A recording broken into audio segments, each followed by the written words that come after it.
السلام علیکم. Info panel YouTube channel پر تمام خواتین و حضرات کو خوش آمدید. مجھے امید ہے آپ سب لوگ خیریت سے ہوں گے. چلیں آج کی نئی ویڈیو شروع کرتے ہیں. بچہ جب لے کے آتا ہے 2 لاکھ روپیہ تو کبھی پوچھے کہاں سے آیا ہے؟ جب وہ پہلے دن غلط دوستوں کے پاس جا کے بیٹھتا ہے تو کبھی نکالا گھر سے اسے؟ یہ بہت سارے خمیازے ہمیں اس لیے بھگتنے پڑتے ہیں کہ ہم ابتدا میں سوراخ بند نہیں کرتے. جب اس میں شگاف پڑ جاتا ہے، سیلاب آتا ہے تو ہمیں ہوش آتی ہے. حضرت عمر نے اپنے گھر میں نگرانی رکھی، کڑی نگرانی. زیادہ نماز گھر میں پڑھتے تھے حضرت عمر، نفلی نمازیں زیادہ کیوں بلا؟ بھائی یاد رکھیں کہ آپ نے اگر سجدہ کرنا ہے تو بچہ لیٹ جائے گا، وہ اسے پتا کوئی نہیں سجدہ کیا ہے.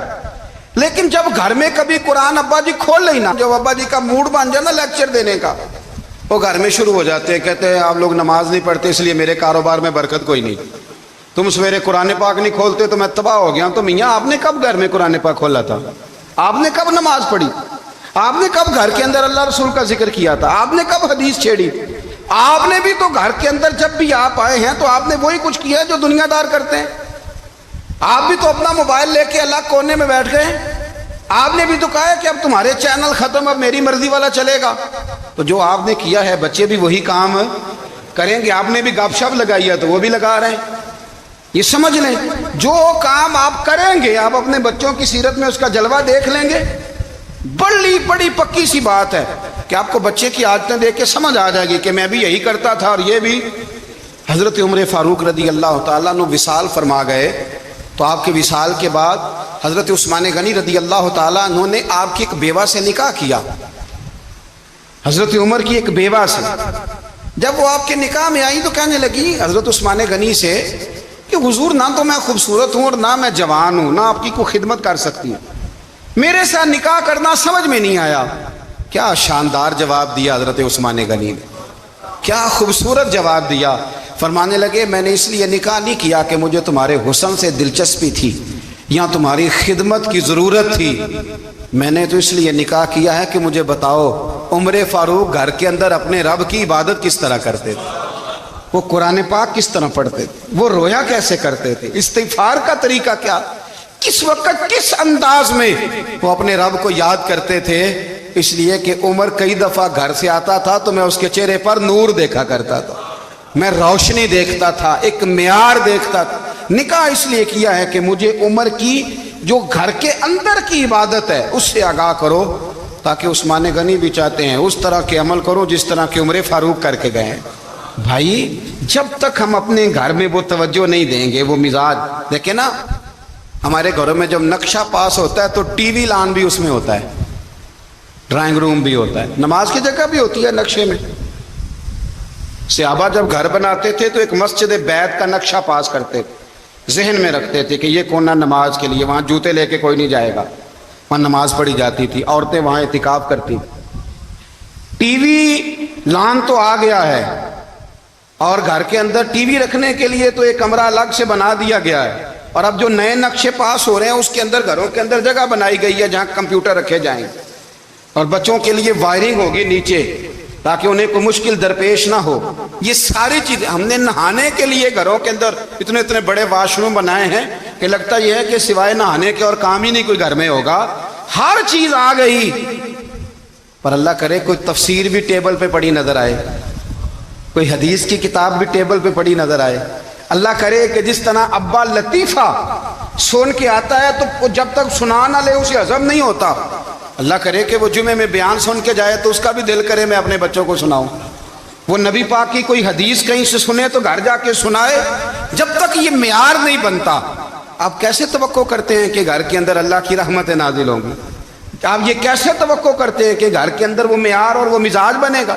حضرت عمر فاروق نے ذاتی زندگی پر جو توجہ دی، گھر والوں کے معیار پر جو توجہ دی حضرت عمر فاروق رضی اللہ تعالیٰ عنہ نے، وہ بھی بڑی دیدنی ہے. حضرت ابو موسیٰ اشعری کو نا آپ نے وزیر خزانہ بنایا، وزیر خزانہ. تو حضرت ابو موسیٰ اشعری کہتے ہیں کہ حضرت عمر کو شے خزانے میں رہنے تو دیتے نہیں تھے. ایک دن میں صفائی کر رہا تھا اس کمرے کی جس میں خزانہ رہتا تھا. ہمارے تو ملک میں جو جاتا ہے وہ صفائی کر کے ہی جاتا ہے، اللہ خیر کرے. اور خیر معیار بدلتا ہے.